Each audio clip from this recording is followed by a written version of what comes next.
नमस्कार दोस्तों, फाइनेंशियल पीट के इस नए एपिसोड में आप सभी का स्वागत है। आप रिस्क फ्री इन्वेस्टमेंट चाहते हैं, आप जो भी इन्वेस्टमेंट करना चाहते हैं उस पर एक अच्छा खासा रिटर्न चाहते हैं।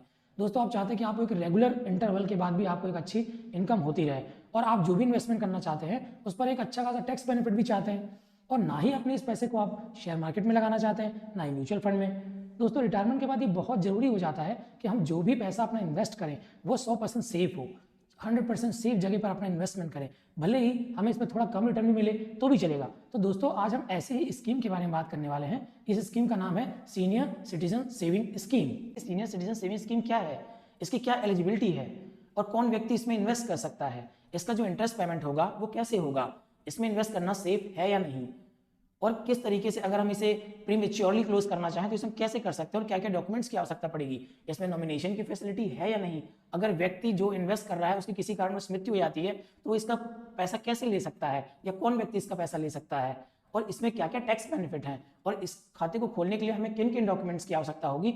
आज हम इन्हीं सब पॉइंट्स के बारे में एक एक करके डिस्कस करने वाले हैं। तो प्लीज मेरे साथ अंत तक इस वीडियो में बने रहें और मैं आपको एक एक पॉइंट्स के बारे में डिस्क्राइब करूंगा। पॉइंट था कि सीनियर सिटीजन सेविंग स्कीम क्या है। 2004 में भारत सरकार इस स्कीम को लेकर आई।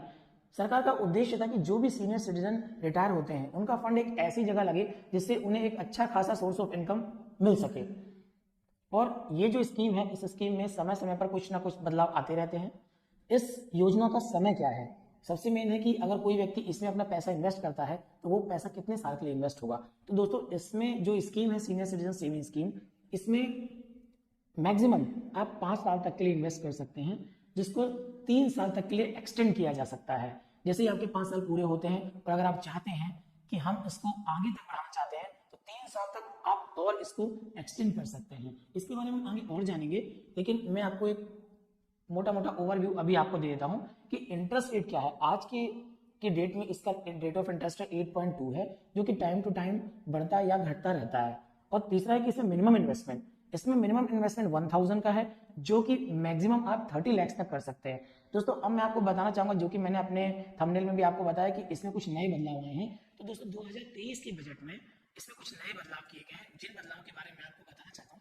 इसमें यह है कि पहले जो इन्वेस्टमेंट था मैक्सिमम वो 15 लाख का इन्वेस्टमेंट था, लेकिन 2023 के बजट में गवर्नमेंट ऑफ इंडिया ने इसे बढ़ाकर मैक्सिमम इन्वेस्टमेंट को 30 लाख तक कर दिया है। यानी जो इन्वेस्टमेंट आप केवल 15 लाख तक कर सकते थे, आप मैक्सिमम उसे बढ़ाकर आप 30 लाख तक कर सकते हैं। और दूसरा अपडेट ये आया है दोस्तों कि इसके साथ पैन और आधार को कंपलसरी कर दिया गया है। यानी कि अगर आप कोई भी सीनियर सिटीजन सेविंग अकाउंट खुलवाना चाहते हैं तो उसके साथ आपको पैन कार्ड और आधार कार्ड कंपलसरी लाना होगा, तभी आपका सीनियर सिटीजन सेविंग अकाउंट खुल पाएगा। दोस्तों, मैंने सबसे पहला पॉइंट आप लोगों से बोला था कि इस स्कीम का टाइम कितना है। दोस्तों, इस स्कीम का टाइम जैसे मैंने आपको बताया कि कोई भी व्यक्ति 5 साल तक के लिए मैक्सिमम इन्वेस्ट कर सकता है, जिसको 3 साल तक एक्सटेंड कर सकते हैं। यानी अगर आप इसमें अपना पैसा लगाते हैं तो इसका लॉक इन पीरियड 5 ईयर्स के लिए है। और लॉक इन पीरियड मतलब यानी कि आप अगर इस पर पैसा इन्वेस्ट इस स्कीम में करेंगे तो आपका पैसा 5 साल तक के लिए लॉक हो जाएगा। लॉक हो जाएगा इसका मतलब ये नहीं है कि आप इसे बीच में तोड़ नहीं सकते, आप इसको बीच में तोड़ भी सकते हैं। जिसको इसकी क्या प्रोसेस है और क्या क्या है इसके, अगर हम इसको टाइम से पहले तोड़ देते हैं तो इसमें हमें क्या बेनिफिट्स हैं और क्या लॉस है, ये हम डिस्कस करेंगे प्री मेच्योर क्लोजर के पॉइंट में, जो कि हम आगे डिस्कस करने वाले हैं। क्या एलिजिबिलिटी है सीनियर सिटीजन सेविंग स्कीम में इन्वेस्ट करने के लिए, इस पॉइंट में हम इस बारे में डिस्कस करेंगे। पहला यह है कि कोई भी व्यक्ति जिसकी उम्र 60 से अधिक है वो व्यक्ति इस स्कीम में इन्वेस्ट कर सकता है। दूसरा यह है कि अगर कोई डिफेंस पर्सनल रिटायर होता है और वो अगर इस स्कीम में इन्वेस्ट करना चाहता है तो वो कैसे कर सकता है। कोई भी रिटायर्ड डिफेंस पर्सनल जिसकी उम्र 50 से ऊपर है और 60 से कम है वो व्यक्ति इस स्कीम में इन्वेस्ट कर सकता है, लेकिन इसकी एक शर्त है कि जो भी उसे रिटायरमेंट के बेनिफिट्स मिलते हैं उसे 1 माह के भीतर इसमें इन्वेस्ट करना होगा। तीसरा, अगर कोई सिविलियन इसमें जो रिटायर्ड हो गया है वो अपना पैसा इन्वेस्ट करना चाहता है, वो कैसे करेगा, उसकी क्या एलिजिबिलिटी है।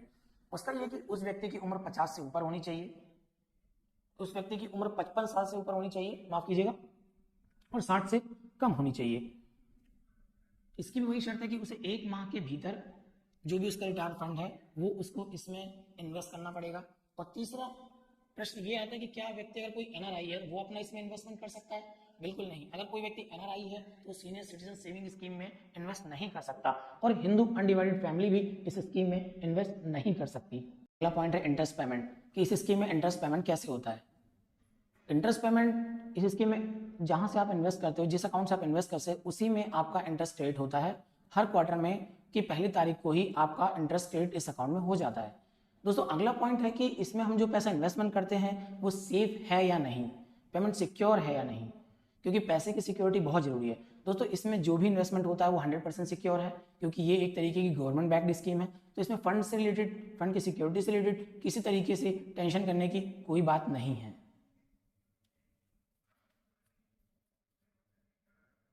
How to deposit a money, ये हमारा नेक्स्ट पॉइंट है कि इसमें आप कोई व्यक्ति किस तरीके से पैसा डिपॉजिट कर सकता है। दोस्तों अगर कोई व्यक्ति इस स्कीम में पैसा डिपॉजिट करना चाहता है पोस्ट ऑफिस या किसी भी नेशनलाइज बैंक के माध्यम से, तो वो 1 लाख तक का डिपॉजिट कैश के माध्यम से कर सकता है। लेकिन अगर 1 लाख से ज़्यादा का पैसा वो इसमें डिपॉजिट करता है तो उसे चेक के माध्यम से ही इसमें डिपॉजिट करना होगा। दोस्तों नेक्स्ट पॉइंट आता है कि एक व्यक्ति कितने सीनियर सिटीजन सेविंग अकाउंट खुला सकता है। दोस्तों एक व्यक्ति कितने भी सीनियर सिटीजन सेविंग अकाउंट खुलवा सकता है, लेकिन दोस्तों हमने पहले ही डिस्कस किया है कि इसमें मैक्सिमम इन्वेस्टमेंट की लिमिट 30 लाख है, तो वो जो उसकी 30 लाख ओवरऑल लिमिट है वो सरपास नहीं होनी चाहिए। उस लिमिट के अंदर ही वो कितने भी सीनियर सिटीजन सेविंग अकाउंट खुला सकता है।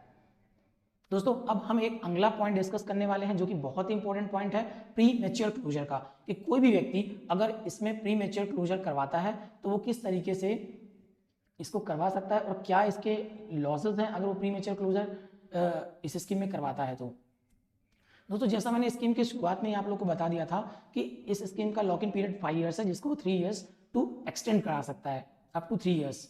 तो दोस्तों अगर कोई व्यक्ति इसमें अपना इन्वेस्टमेंट करता है तो 5 साल के लिए लॉक हो जाता है, लेकिन अगर वो पहले प्री मैच्योर कराता है तो उसके लिए कुछ पेनल्टीज है, वो मैं आपको बता देता हूँ कि अगर पहले ईयर में वो व्यक्ति, पहला पॉइंट मैं आपको बताना चाहता हूँ, अगर पहले ईयर में वो व्यक्ति इसको तुड़वा लेता है तो उसमें किसी तरीके का इंटरेस्ट पेमेंट नहीं है।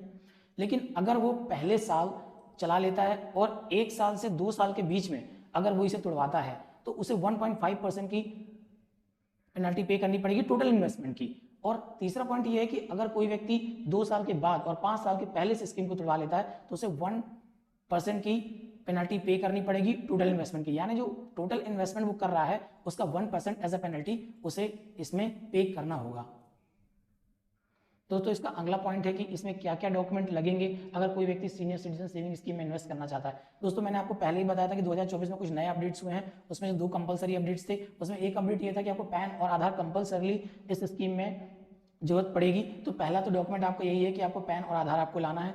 तीसरा ये है कि आपका डेट ऑफ बर्थ का प्रूफ, ये बर्थ सर्टिफिकेट है या सीनियर सिटीजन कार्ड है, उनके माध्यम से आप अपने डेट ऑफ बर्थ प्रूफ कर सकते हैं, जिस भी डॉक्यूमेंट के माध्यम से वो आपको इसमें लगाना पड़ेगा। पासपोर्ट या आपका वोटर आईडी कार्ड है जो कि हर जगह लग जाता है, तो ये सारे एज अ केवाईसी डॉक्यूमेंट आपको बैंक में प्रेजेंट करने पड़ेंगे, तो आप स्कीम को ऑप्ट कर सकते हैं, इस स्कीम को ले सकते हैं। लास्ट पॉइंट दोस्तों ये है कि इन्वेस्टमेंट से रिलेटेड सारे डॉक्यूमेंट्स को अच्छे से पढ़ें, जिससे कि आपका हार्ड अर्न मनी किसी गलत इन्वेस्टमेंट में ना जाए। और अगर आपके घर में कोई सीनियर सिटीजन है तो जरूर आप इस स्कीम में उसका इन्वेस्टमेंट कराएं, क्योंकि ये बहुत अच्छी स्कीम है, गवर्नमेंट बैक्ड स्कीम है और इसमें रेट ऑफ इंटरेस्ट भी अच्छा खासा मिलता है दूसरे स्कीम्स के कंपैरिजन में। और दोस्तों नॉमिनेशन जरूर ऑप्ट करें, क्योंकि नॉमिनेशन ऑप्ट करने से जो भी जिस व्यक्ति ने भी इस स्कीम को लिया, भगवान ना करे उसे कुछ हो जाता है, तो जो उसके लीगल हेड्स हैं उन्हें बड़ी आसानी से ही इस स्कीम का पैसा या किसी भी स्कीम का पैसा या किसी सेविंग स्कीम में अगर इन्वेस्टमेंट किया है तो भी आसानी से उसको पैसा उसे मिल जाता है। तो प्लीज़ नॉमिनेशन जरूर ऑप्ट करें। तो आज के लिए इतना ही। आपको ये वीडियो कैसा लगा कमेंट करके बताएं। इस तरीके की मैं और वीडियो लाता रहूँगा। मेरे चैनल को जरूर सब्सक्राइब करें।